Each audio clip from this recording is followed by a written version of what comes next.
Merge, merge, merge. Merge, merge, merge, merge. Ethereum merge. Okcoin Live coming to you with Shreyas, Adam, Harrison, and Alex. We are recording pre-merge, but oh my god, did you guys see the crazy bug that Ethereum had when merging to proof of stake? I mean, the whole thing just blew up. We're totally kidding. We You're have no talking idea during what's the going on. Paris upgrade? Yeah, the Paris upgrade, that whole thing, it went to proof of stake, and then the miners revolted. It went back to proof of work, and then it basically the U.S. government came in, shut down the proof of work. I mean, there was this whole big. Did you guys not CNN.com? No. Okay. First of all, I would like to say that we did not discuss the theme song ahead of time. That was not agreed upon. Merge, merge, merge. Ethereum Yeah. merge. I don't know. Maybe it's growing on me. No, All right. Let's see. Alex, you have the rocket ship this time? Did you bring the rocket ship? The rocket ship is downstairs. I moved. So okay. Ethereum is no rocket ship. Ethereum is like. Well, so is Bitcoin. I mean, if We'll we're going to see. start calling names, everything is just tracking the stock market now. It's so boring. What's the market doing now? What's the market? Hey, by the way, for those, just really quick caveat, we are recording this pre-merge, 14th, noon. We're 12 hours away, 11 hours and 54 minutes away from the big Y2K From the moment. expected merge time. Oh, Yeah, so basically yesterday I read was the worst day for the stock market in the United States since June of 2020. Today there is a slight but not overwhelming relief rally going on. So that is the high-level news on the stock market. And we had this blog that I wrote that we published last week about ETH tracking the S&P 500, and that's basically what's going on today. ETH is basically trading flat. There seems to be no merge pump. There seems to be no strong market opinion one way or the other about the merge. It's just kind of walking sideways. And I don't know if, I thought maybe it would be like buy the rumor, sell the news, like there might be a price collapse when the merge finally went through. But usually that's preceded by some kind of pump. And then when it happens, people are like, great, I'm taking profits. There don't seem 60%. To be. Isn't the pump and dump opportunity just going to be the potential airdrop? I think that's what everybody's eyeing. Right. Well, yeah, if we want to talk about that. All right. Well, this is why we have show notes, guys. This is why. Let's get. All right. As we're getting into the show notes, we did pump 60% in Ethereum lately. So yes, however, this is what, and this is part of what my blog post was about, was that pump corresponded with a good run on the S&P 500.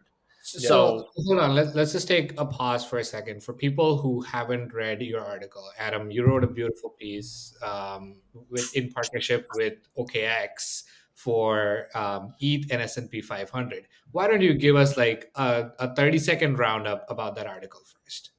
And we Thank can you, link Shreyas. I would love to. So essentially what I started seeing in my Twitter feed was people saying, you think you're trading the merge, but all you're doing is betting the S&P 500. And there were graphs that showed the price of ETH and the S&P 500, and they were walking basically hand in hand. So, I did a little research on it, and sure enough, basically corresponding with the time that institutional investment started to pick up in Ethereum around 2021, the correlation between ETH and the S&P 500 also started to pick up. So over the course of the last, 4 years, that the correlation between the S&P 500 and ETH has become sort of more steady. There have always been moments where they tracked and then moments where they diverged. But lately, like if you look at it over time, it's becoming more and more stable. It's more and more consistent. And the theory, as far as I've read, is that, the same people who are the market makers for the S&P 500 are making larger and larger investments in Ethereum, and they are applying the same thinking and the same, decision making and perhaps even the same trading algorithms to ETH as to their other speculative tech stocks.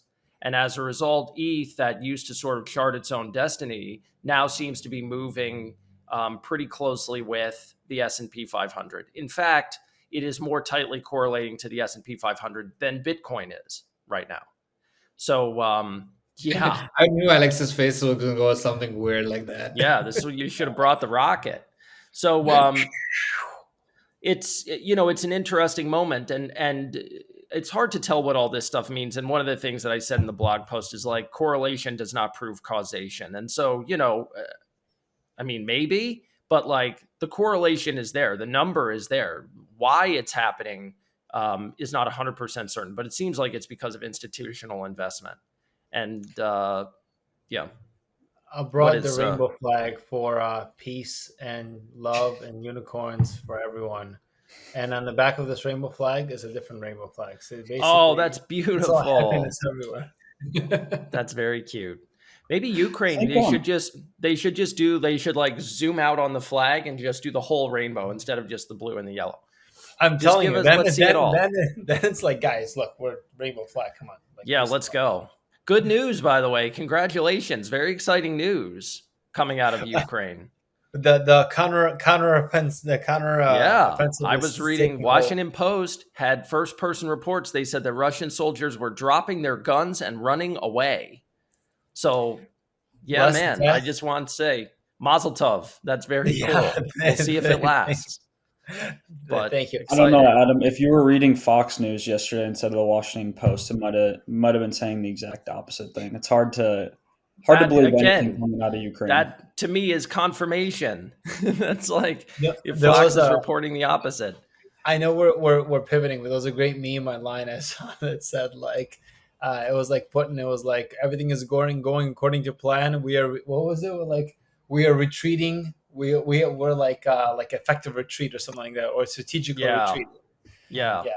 Look, less death on all sides, the better, right? So the fact that absolutely. That's all right. Let's go back. Speaking to of offensives, do you want to talk about the hard fork? The hard fork has kind of overtaken the merge from what I've seen as like the story, the narrative of this thing has become more about the hard fork. Or maybe Harrison. We should get Harrison for more. Yeah, Harrison, let's go.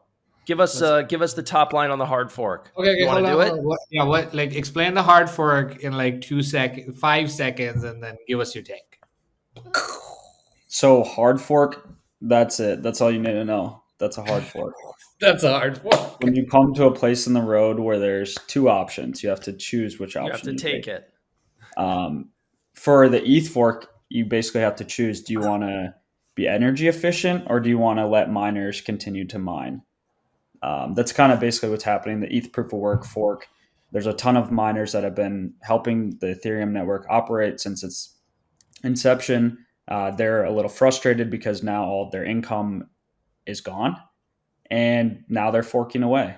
So right now, I think the fork is definitely planning to go. It's priced at about 2% of ETH's market cap. So a lot of the institutions are playing it in a way. They're basically trying to take as much ETH exposure on just during the merge so that they can get that immediate 2% return uplift. We'll see if that ends up being the case, but that's the general idea behind it. It's an interesting quick question just over that, right? Like if I as an Okcoin user want to, like, I don't have any control over like what token or what fork side am I going to go. Okcoin is going to go proof of work to proof of stake with the original Ethereum, like with the vision of the Ethereum like ecosystem. And then if there's a hard fork, I'll get an airdrop with these new tokens and I can sell either one. Yes. Well, not necessarily on Okcoin, because we have to take things through a legal process before we list a token. But you will be receiving the airdrop as an Okcoin customer. You may just have to withdraw from the platform. Let's call a friend to the listings team. Hey, listings team. Yeah, phone a friend. Team. Harrison. What are we doing? What are we doing with the FW hard fork to the proof of work chain? We are supporting the ETHW from a withdrawal standpoint, but not from a trading standpoint. But can we trade it? And when can we? TBD. Hopefully. TBD. Actually, I can't say that. but maybe within the next week, maybe never. Hard We to have say. to review it for legal compliance. Thanks, Yeah, and for listings safety. team. We'll call you back soon. I like that Shreyas and I were the government wiretapping this phone call with the Hold listings on, team. I'm getting a call from the SEC right now. Oh, Who's what? the Oh boy! SEC? Oh boy! Did you say something wrong? My messages just blew up. Legal is calling me. Shit. There is, the hard fork has an interesting sort of underreported aspect, which is if you are an Ethereum miner and you want to stay on the Ethereum network and not go proof of stake, there is Ethereum Classic that is proof of work and has been operating for several years and is not undergoing the merge. And so rather than joining this new hard fork, you could go to ETH Classic and connect your miner over there. When I checked, I looked out of curiosity, and the total value locked in DeFi on Ethereum Classic is $500,000.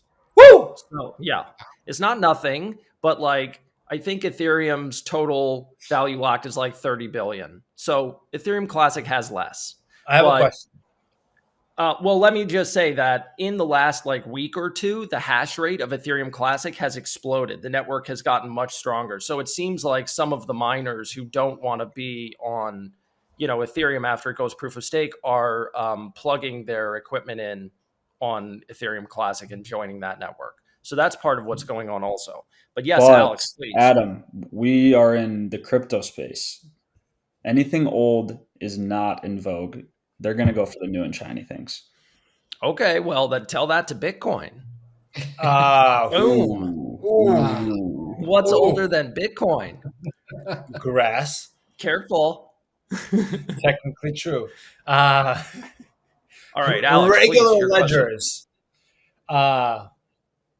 On-prem servers. My question is the following. As a complete aside, but the ADD just kicked in. question. Litecoin. Why does it exist?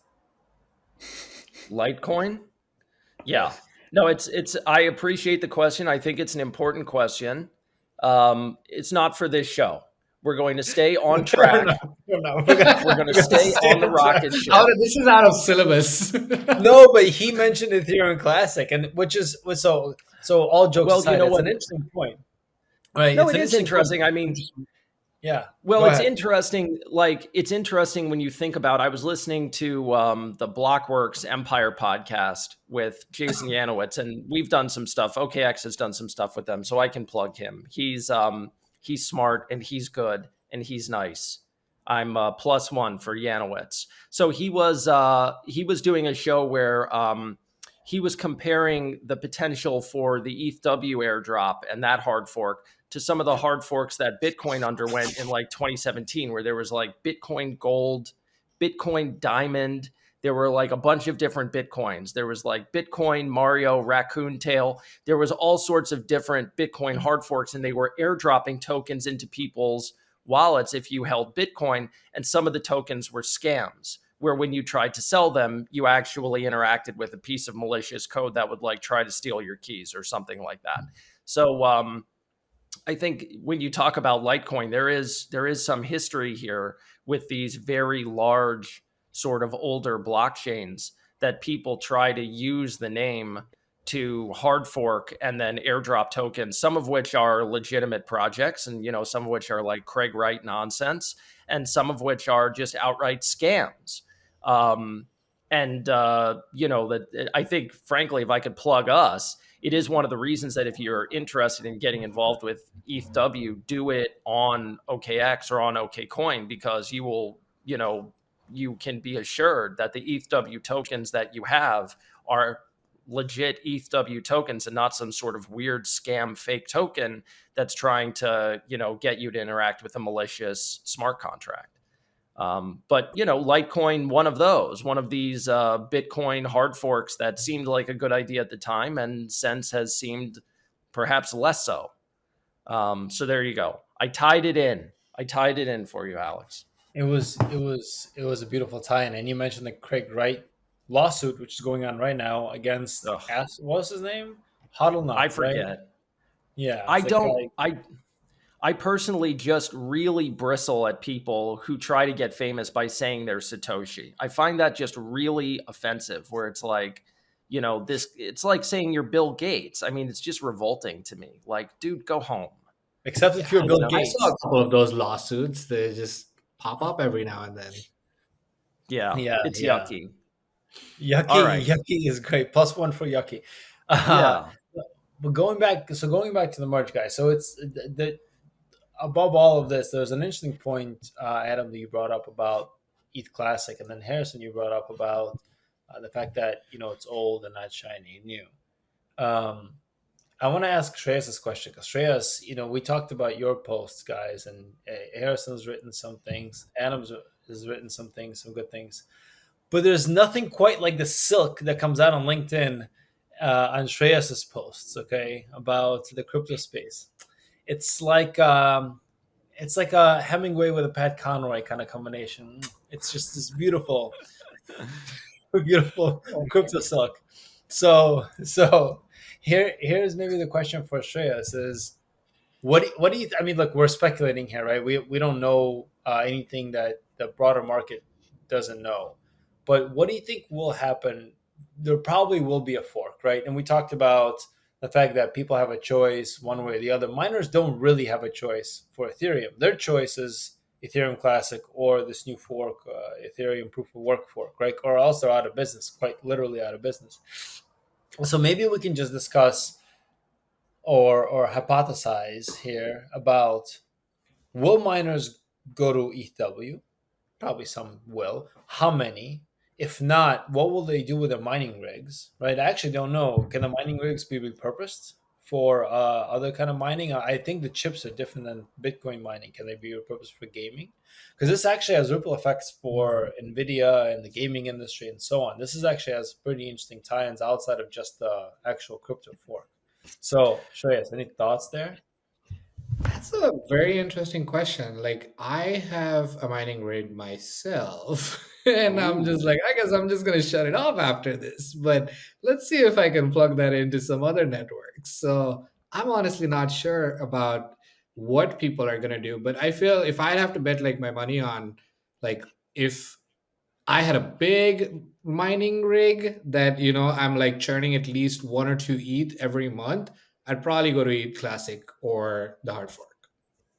Because it's an income that like I've already invested at least until I get the ROI back from the electricity bills and the initial investment cost. Would this would be interesting? Wait, so just one point here. Wouldn't this be interesting? Maybe we should do this if we can look up how many miners came online for Ethereum over time, right? And then say we can create an average of some sort of payback and see who's actually out of the money and who's completely in the money, right? So the people that are very old miners that are still kind of just cash cows are probably just going to shut it down and go home.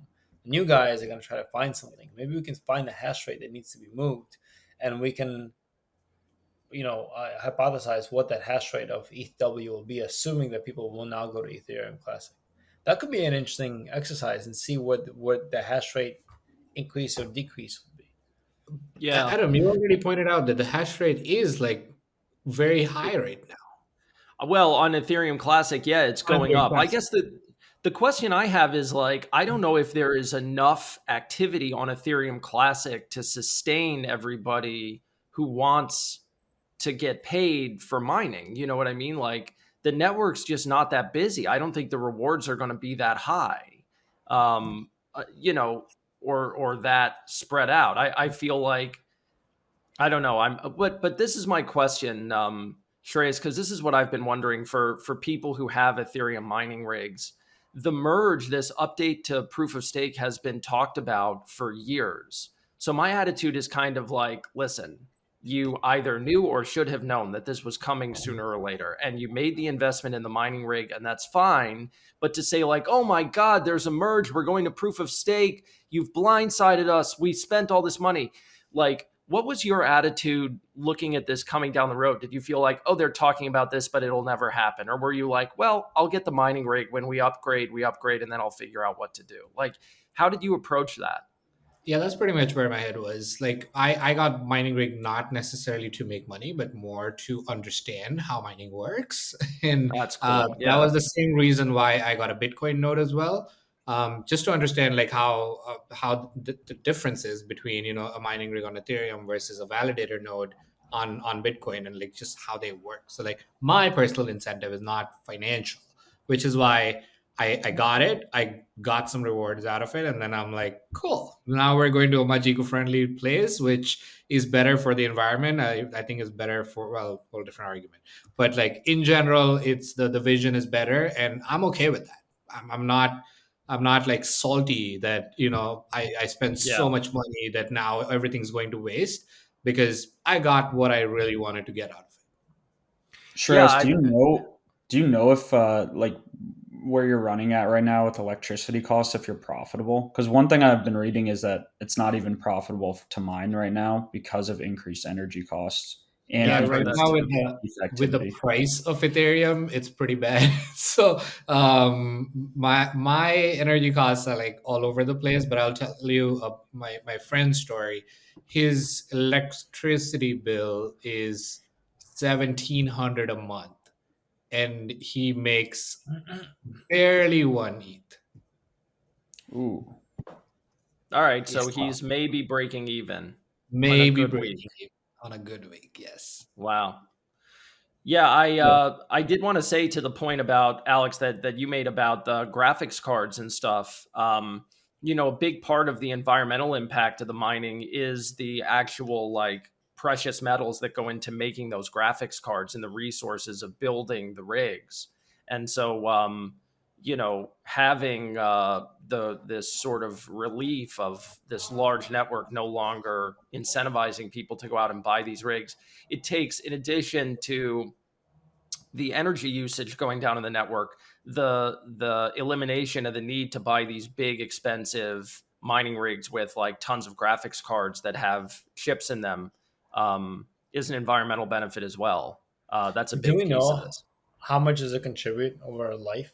I wouldn't imagine that to be a huge part. It's some part, not huge. I don't know numbers off the top of my head. I think it's something where like it has strained Nvidia, and I think we've all read the headlines that like it made it very hard for several years for gamers to get graphics cards for their gaming rigs.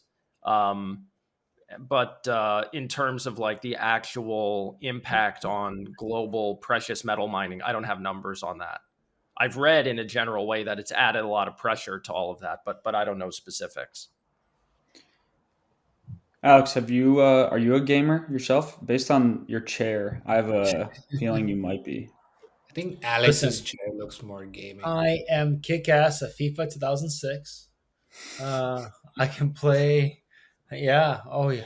Oh yeah. Modern Warfare 1, killer, literally. And then I mean I like it. I'm not a big gamer. I actually bought this chair so we can do these pods and I can work from home chair, and it's like the most expensive gaming chair. I don't like it. I'm not gonna lie. Oh, I'm sorry. That's a bummer. It's so Fair nice enough. to have a good chair. What do you have?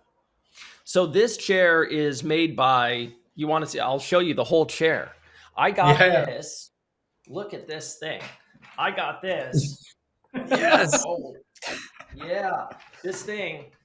So when the company that makes my standing desk makes this chair, and I bought it like 5 years ago, and it's still good, man.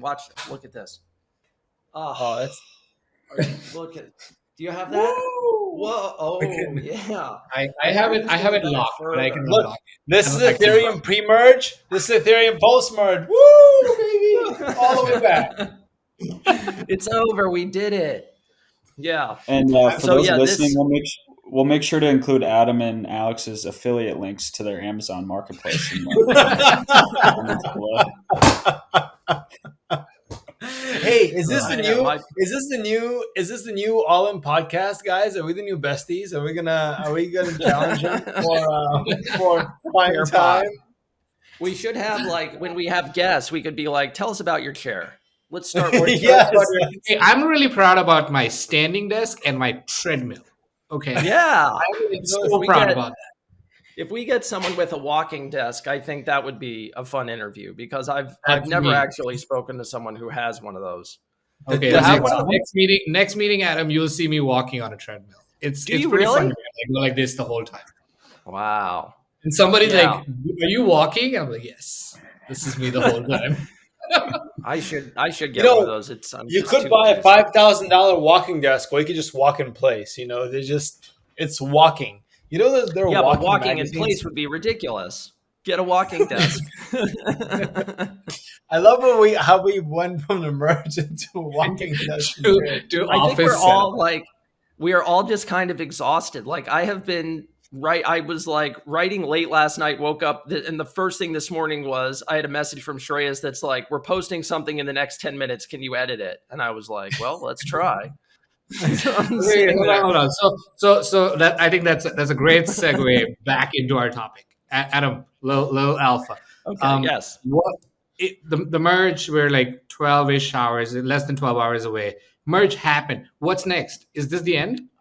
Yeah. Of what? So Of- is this the end? Yeah. What is it? Is this the end or what? Adam, This I'll is just leave it where- to Adam. This is where Alex's rocket lands on a whole new uncharted planet. So yeah, this is my next blog post, my follow-up album to the ETH S&P 500 blog. I'm writing this today. So I think, amidst all the hard fork stuff and the merge stuff, people are talking about the merge as if it's like game over, we did it, high five. But the reality is that the merge is not the finish line. The merge is the starting line. The merge is basically the platform for the next several upgrades that Ethereum is planning, which Vitalik has talked about and is calling the surge, the verge, the purge, and then the splurge. So the surge is they're going to switch on all the shards, all the built-in side chains that Ethereum will now be able to accommodate. That is actually going to increase the network's throughput. Will actually increase the capacity of the execution layer. And then the verge is they're going to go from, yes, the rocket is here. I knew it. Oh, The and the rocket washer dryers exists. in the background. Sorry, tell us more about the splurge, the merge, Okay, the verge, okay. the purge. Is that a the menorah? verge. Is that a menorah on the shelf behind you? Is that what I'm seeing? It is absolutely a menorah. Oh, wow. Made we'll by do my a grandfather. Hanukkah episode. Wow. That's very cute. Okay. So, yeah, the surge is we're going to switch on the side chains, the shards. They're rolling these out slowly, but I think when it's done, there are going to be 50 of them or 100 of them. And it's going to massively increase the Ethereum throughput, which I think will be the thing that will actually allow the network to start speeding up. And I think hopefully bring down gas fees. So that's the surge.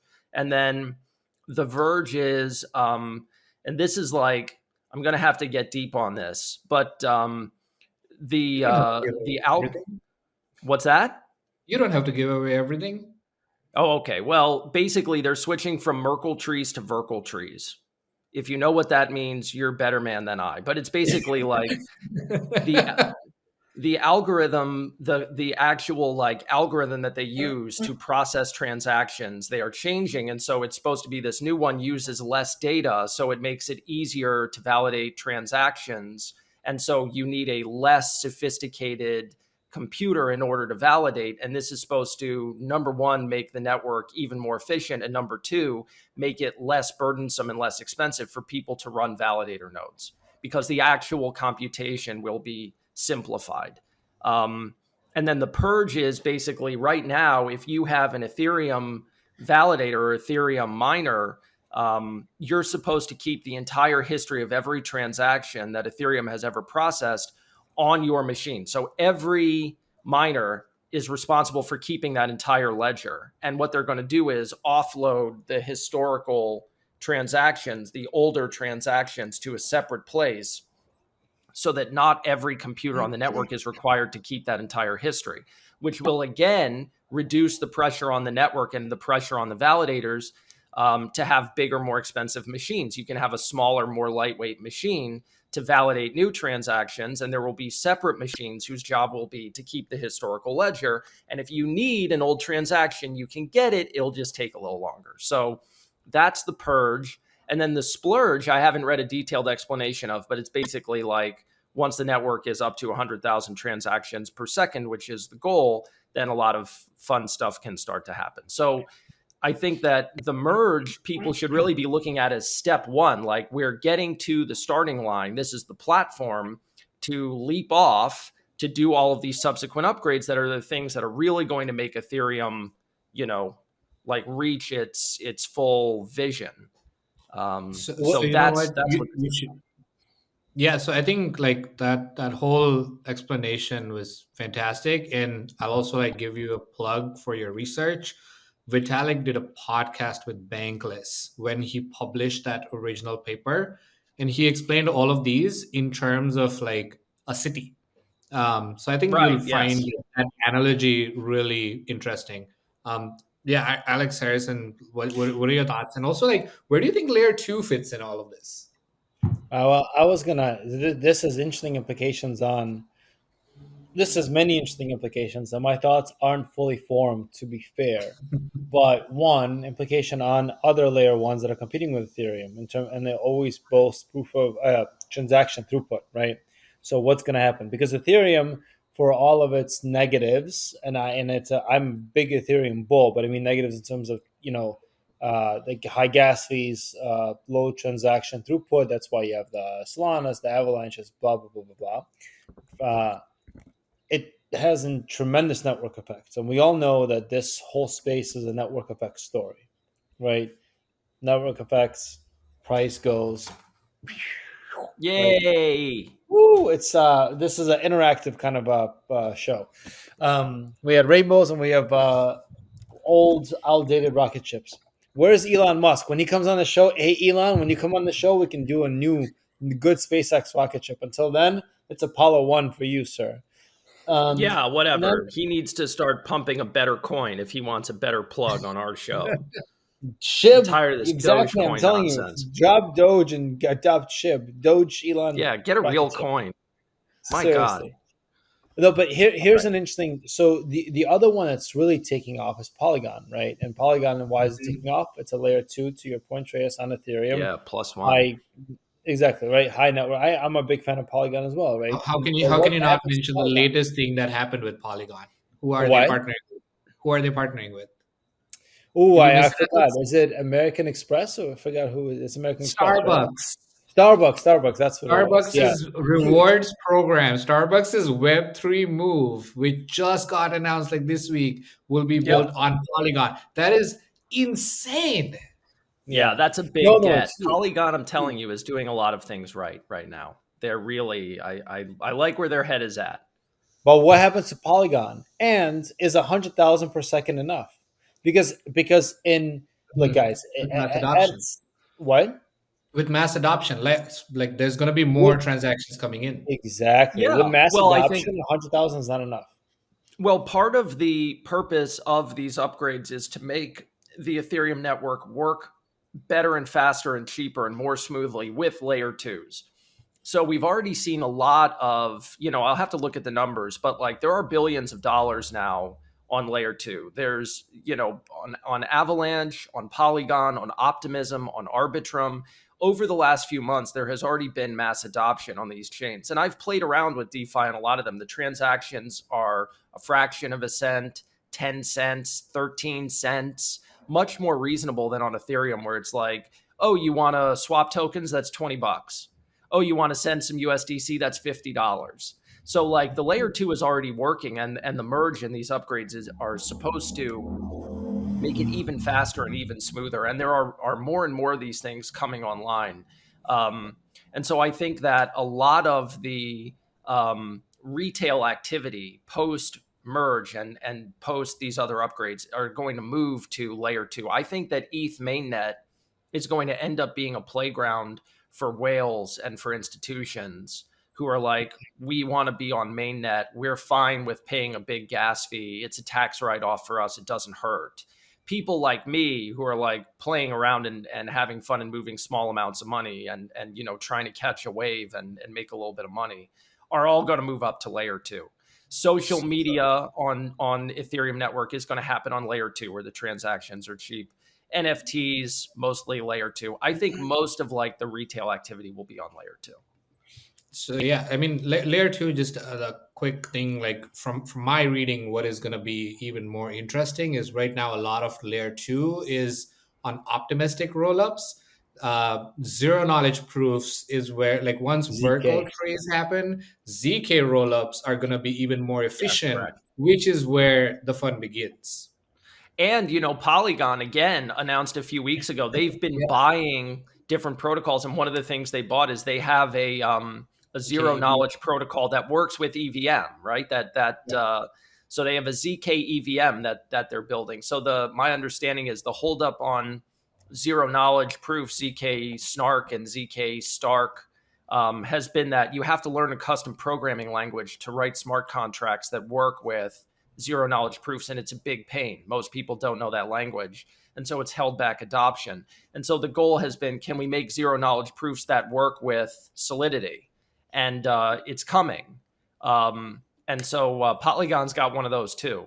So they're doing an awful lot of things right, in my opinion, right now. Alex, But what are you I seeing think Ethereum merges like Pulse with institutions? Can you say that one more time? What are you seeing is like like Pulse with institutional investors for the merge?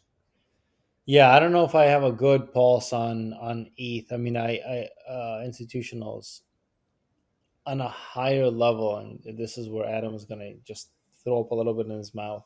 I think institutions at scale are going into a liquid market. So when they go in, they're first going to enter Bitcoin. They're still enter Ethereum as well, for sure. It's not like Ethereum is. I don't think it's necessarily going to be one or the other. You're going to have both. The both are going to be going to have use cases.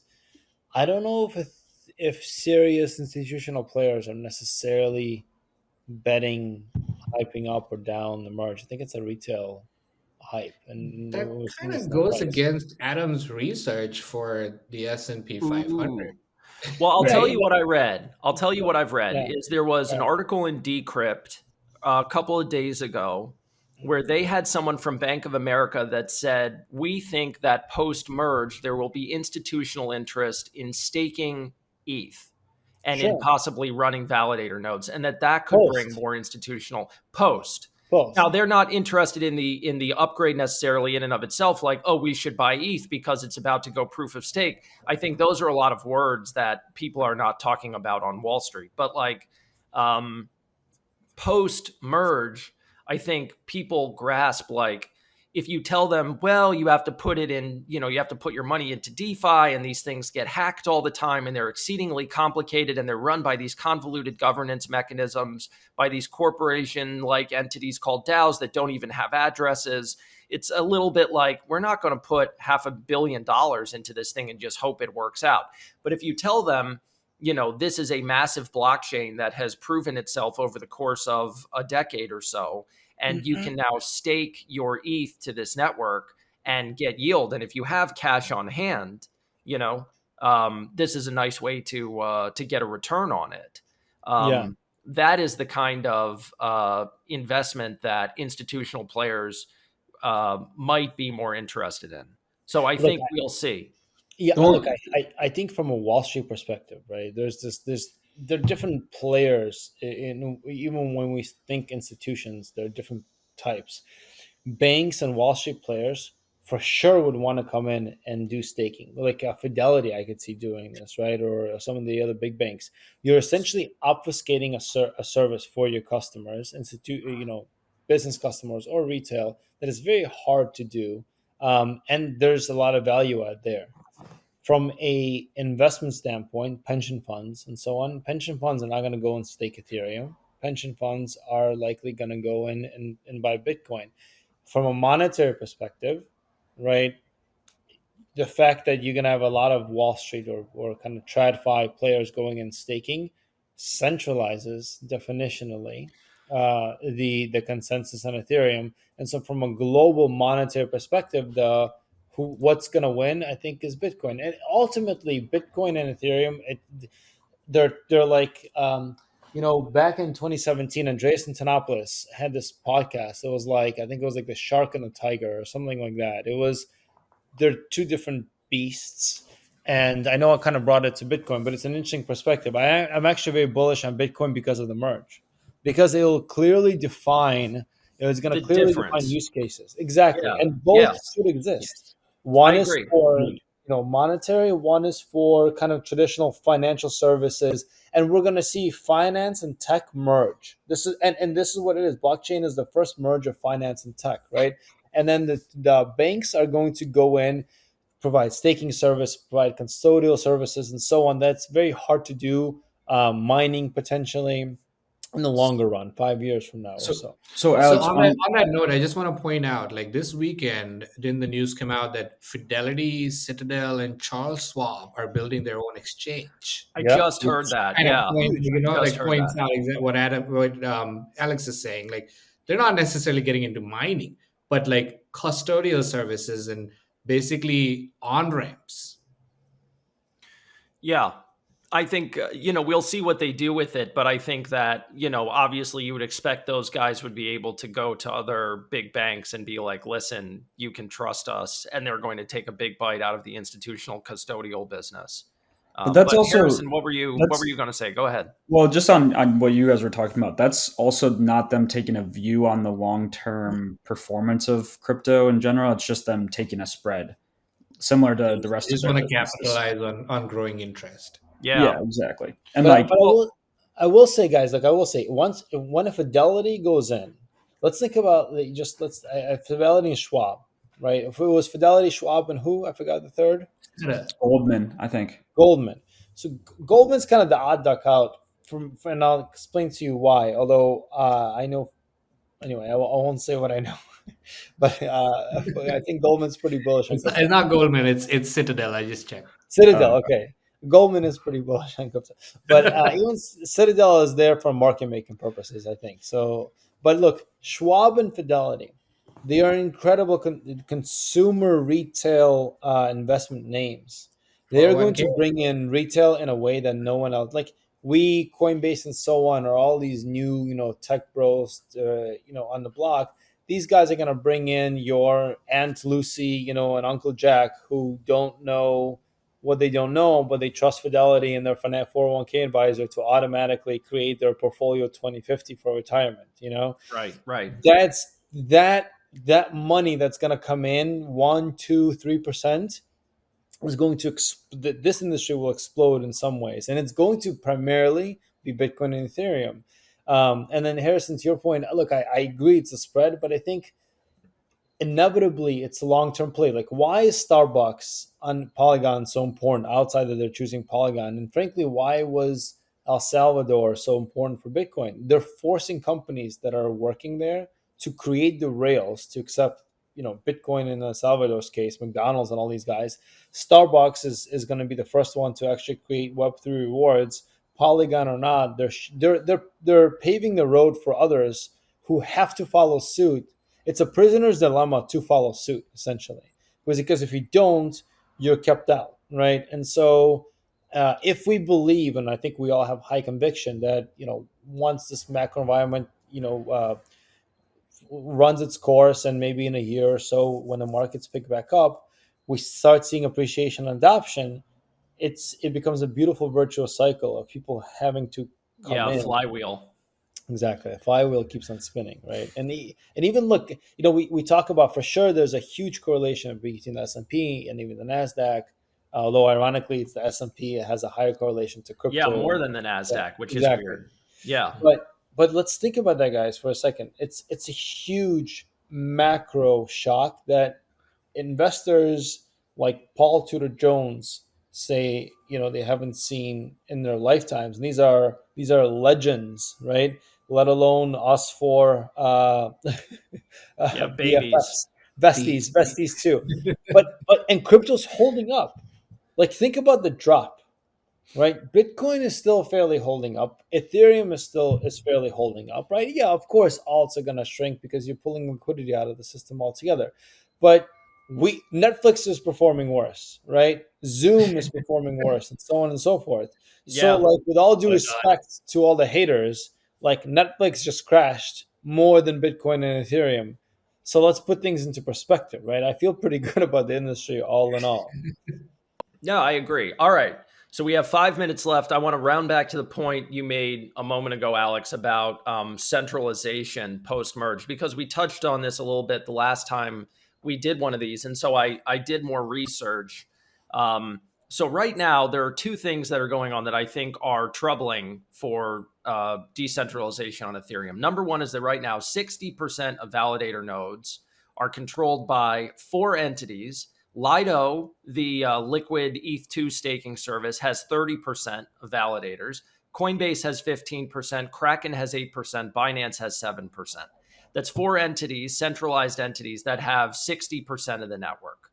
And that's pre-merge. Now, the other thing is that 50% or so of nodes run on AWS, on Amazon Web Services, which means even within that 60%, like fully half or so, I think the number is 50% of the network is run on Amazon equipment. So Amazon could literally flip a switch and cut the hash rate in half. And I tried to look this up and I Googled AWS Ethereum validator node. First result is Amazon Marketplace. It says, click here to set up your validator node. I mean, they have made this like painfully easy. So I think those are bearish signs for decentralization on Ethereum. And post-merge, as we were talking about, with more institutional players coming in and saying, let's stake ETH, let's run our own validator nodes, you imagine those people are going to stake with either start their own nodes if they want to get that technical, or they're going to stake to the big players. And it's going to go to Coinbase and say, Coinbase an institution, please stake for us. I would bet you all the NFTs in my wallet that Coinbase Institutional has been having this conversation with their clients for months. That once this switches on, you should be staking with us. You're crazy to leave the cash sitting around, not earning any money. Give it to us. We'll put it into ETH. We'll stake it. You can pull it out anytime. So I think a lot of that is incoming. The only thing I would contend with that point, because right now they could put their money in risk-free treasuries and be earning 3% versus investing in a 90% annualized volatility asset getting 5%. Like for an institution like a pension fund, I don't think the juice is worth the squeeze, really. That may be. That may be right. I do think the ESG or funds that have an ESG component to them are really going to like ETH after the merge takes place. So I am excited for institutional adoption to come from that angle, but not necessarily maybe from the staking or the yield component of it. Back to the rocket. That rocket reminds me of like probably the best analogy of the merge that I've ever heard. Well, Harrison, you have a note in the chat here, a pocket plug. You want to give us the POKT plug? Yeah, sure. So Pocket Network is a decentralized node provider. They run RPCs for pretty much any POS or proof of work chain that you can think of. And they are decentralized. So they're kind of trying to go against what people are saying about AWS. Their adoption has been pretty solid. It's kind of slowed down recently, but there's definitely alternatives to AWS. Although it's definitely not as easy to set up as AWS is, from what Adam's saying. So that's a concern. Yeah, I mean, I think, the great lesson of the last 20 years, it's hard to compete with Amazon, period. So, we'll see. Okay, can we wrap up still with okay or not okay? Yeah, okay. I think Alex ordered a pizza. Alex is moving again. I'm definitely moving again. The food is here. I'm just constantly eating, guys. It's like it's hunger time. Keep your strength up. We're in the home stretch. That's right. I'm drinking coffee. Do what you got to do. We all have to stay upright until ordering pizza during a live recording. Okay or not okay? I'm never going to vote against pizza. I Okay. heart pizza. Totally okay. Any kind of food during anything, totally okay. Yeah. Okay. Staying up pretty much all night watching the merge live. Okay or not okay? Woo! Okay. Yeah, that's okay. Let's see. Rooting against the hard fork. Quietly gripping the desk and clenching your teeth and hoping that somehow the hard fork does not happen.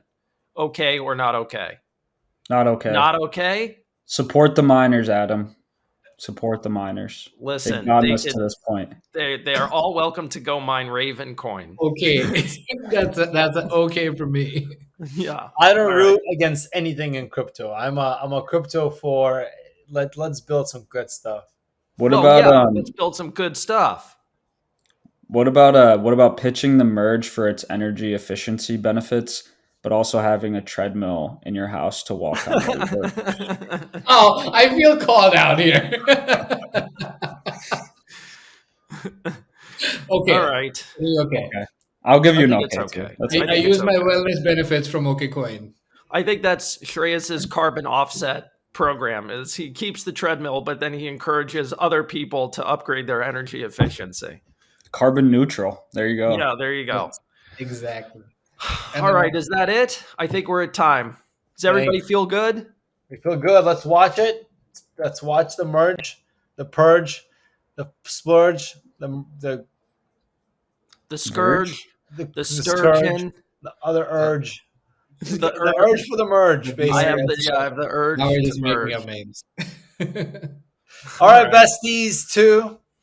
All right, gentlemen. Thank you very much. This was fun. Thank you so much. This was fun.